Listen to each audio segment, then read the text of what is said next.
दलितों की राजधानी कही जाने वाली आगरा में बसपा सुप्रीमो मायावती की जनसभा। आगरा के कोठी मीना बाजार में जमकर बरसी मायावती। केंद्र सरकार से लेकर प्रदेश सरकार को जानकर कोसा। भाजपा और कांग्रेस की सरकारें जनता विरोधी। भाजपा सरकार में भ्रष्टाचार, बेरोजगारी और महंगाई चरम पर। 10 साल में महंगाई ने तोड़ा रिकॉर्ड। युवाओं को नहीं मिला रोजगार।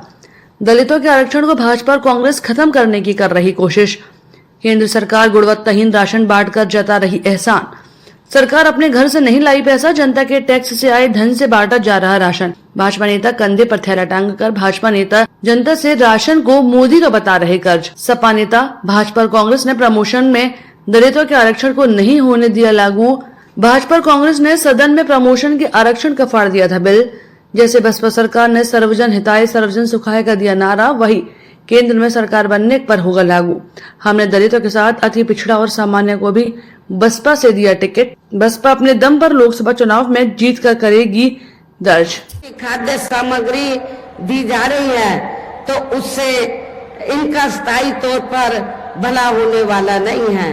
और आप लोगों को ये मालूम है कि जब यहाँ असेंबली का चुनाव हुआ तो असेंबली के चुनाव में भी और अब लोकसभा चुनाव में भी पूरे देश के अंदर तो जो सर्व समाज में से जो गरीब लोग हैं जिनको इन्होंने फ्री में थोड़ा राशन आदि दिया है, खाद्य सामग्री आदि दी है, तो उसके एवज में तो ये इन्होंने असेंबली के चुनाव में भी लोगों को गुमराह करने के लिए और अब लोकसभा चुनाव में भी तो बीजेपी और आरएसएस के लोग तो अपने कंधे पे थैला टांग कर तो गांव-गांव में घूम रहे हैं और क्या कह रहे हैं कि देखो श्री नरेंद्र मोदी जी ने तो आपको फ्री में राशन दिया है, तो आपके ऊपर मोदी जी का बहुत कर्ज है, तो आप कर्ज के रूप में तो आप ये जो कर्ज है तो इस चुनाव में आपको अदा करना है। वोट के रूप में बीजेपी को वोट देकर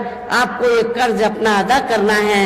लेकिन मैं अपने ऐसे सभी लोगों को, गरीब लोगों को ये कहना चाहती हूँ कि वर्तमान में केंद्र की जो भाजपा सरकार ने जो गरीब लोगों को थोड़ा जो फ्री में राशन आदि दिया है तो ये कोई बीजेपी ने अपनी जेब से नहीं दिया है, श्री नरेंद्र मोदी जी ने अपनी जेब से नहीं दिया है, बल्कि आप लोग जो यूपी गवर्नमेंट को या केंद्र की सरकार को जो भी टैक्स देते हैं उस टैक्स के पैसे से, टैक्स तो आपका है, टैक्स जनता देती है, तो जो पैसा आप लोग टैक्स के रूप में देते हैं उस पैसे से ये राशन दिया जा रहा है।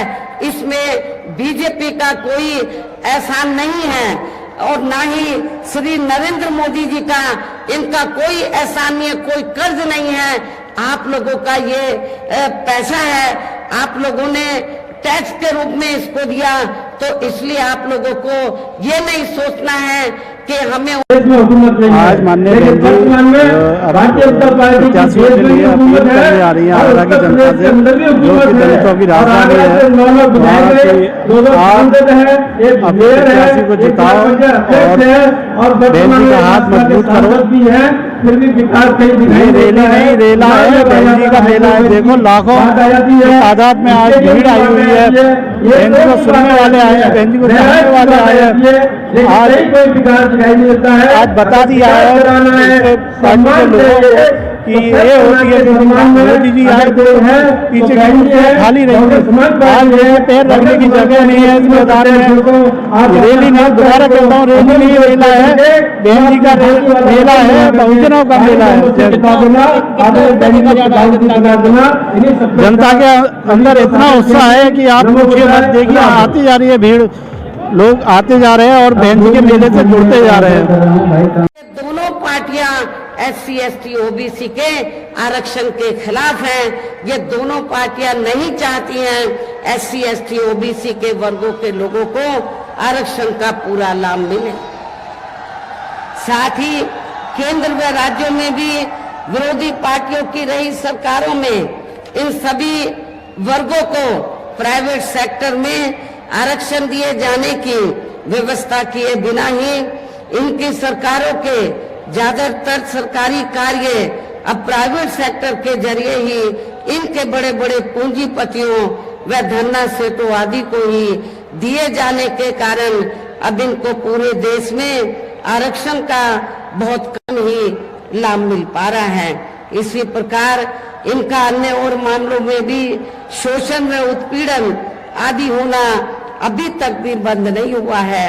इसके साथ साथ मुस्लिम व अन्य धार्मिक अल्पसंख्यक समाज के लोगों की भी हालत हर स्तर पर या काफी ज्यादा खराब व दयनीय ही बनी हुई है।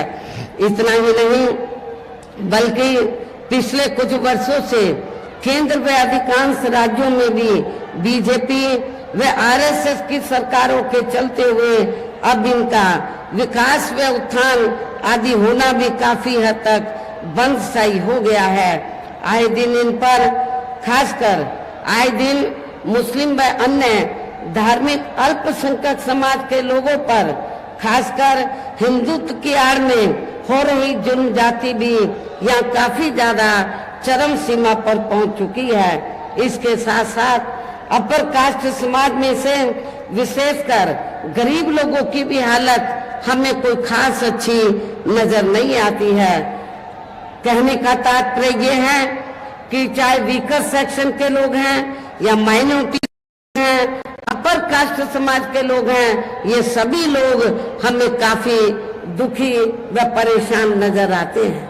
हर मामले में व हर स्तर पर हमें काफी दुखी व परेशान नजर आते हैं। इनके गलत कृषि नीतियों के कारण किसान वर्ग भी